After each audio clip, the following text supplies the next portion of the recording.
We present a case of varices of the long saphenous vein originating from Giacomini.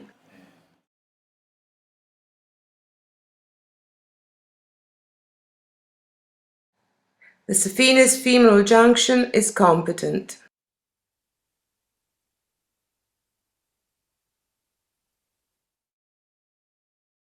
Also, the saphenous axe in the upper third of the thigh is competent.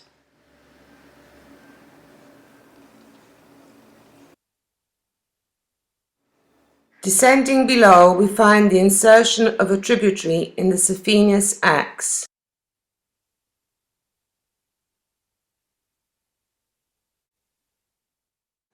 After this insertion, the saphenous axe increases its diameter and becomes incompetent.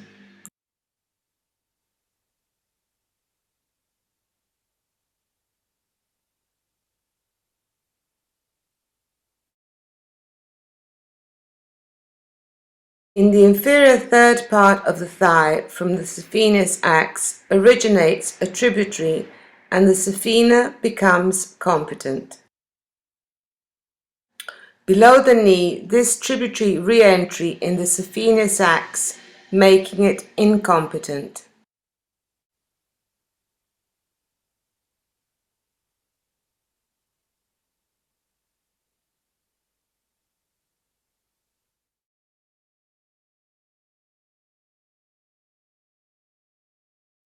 The saphena becomes again competent in the mid-leg for the origin of another tributary.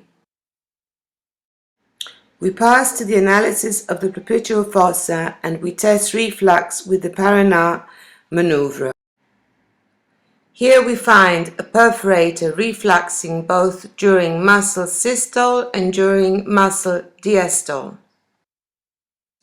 This reflux from the perforator flows to the Giacomini vein and with the interposition of a tributary arrives in the long saphenous vein. During systole, the blood recovery in the Giacomini vein and by the interposition of the saphenous axe arrives in the sapheno-femoral junction.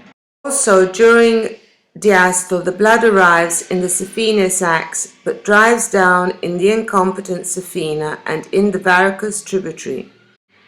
The diastolic reflux in the prepucial perforator and the antegrade diastolic flow in the Giacomini vein is due to a siphon effect.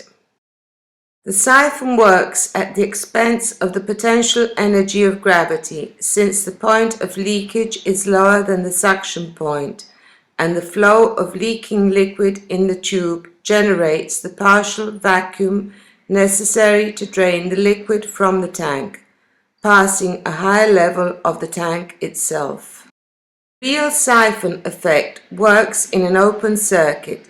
Here we have a closed circuit, where the effect of potential energy of gravity is charged by muscle pump activity.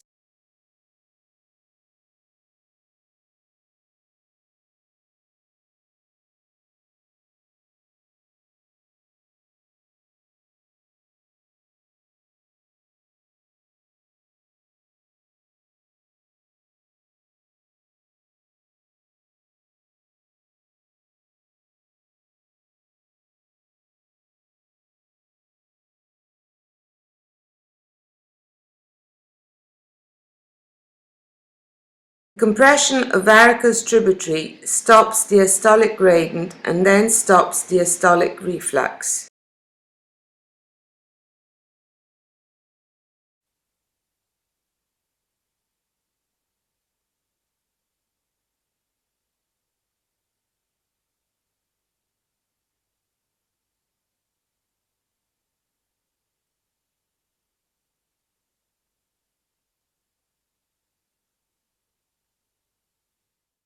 Scanner of the Giacomini vein shows the presence of a perforator before the origin of the tributary.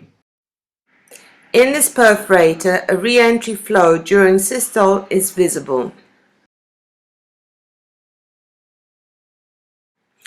Hemodynamic strategy consists in disconnection of the tributary in the thigh at its origin from Giacomini and at its intersection in saphenous, and disconnection of varicose tributary from saphenous acts at the upper knee and at mid-leg.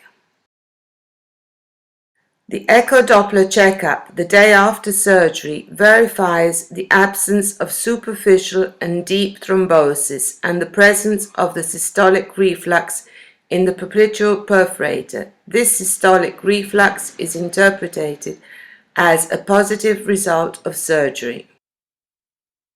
A week after, the systolic reflux is always present. We find the partial thrombosis of the Giacomini vein between the thigh perforator and the tributary disconnection. This event is expected and is not interpreted negatively.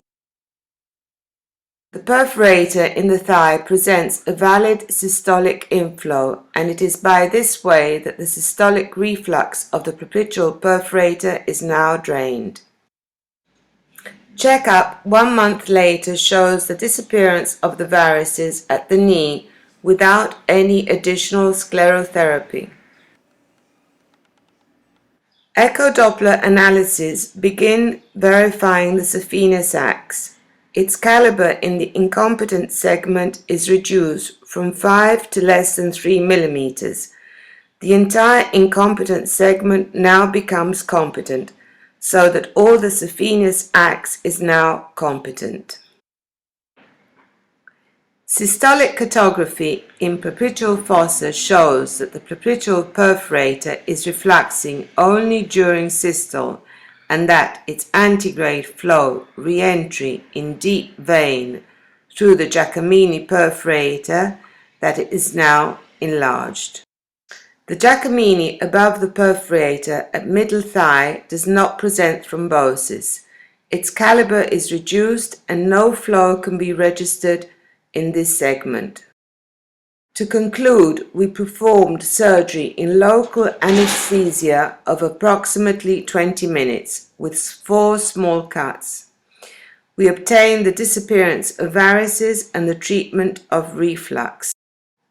We transformed a systo-diastolic shunt closed in diastole in an open derivative systolic shunt. We have preserved the systolic shunt, which cannot be closed, and that is now no longer pathogenic, and we have restored an antegrade venous flow in the long saphenous vein.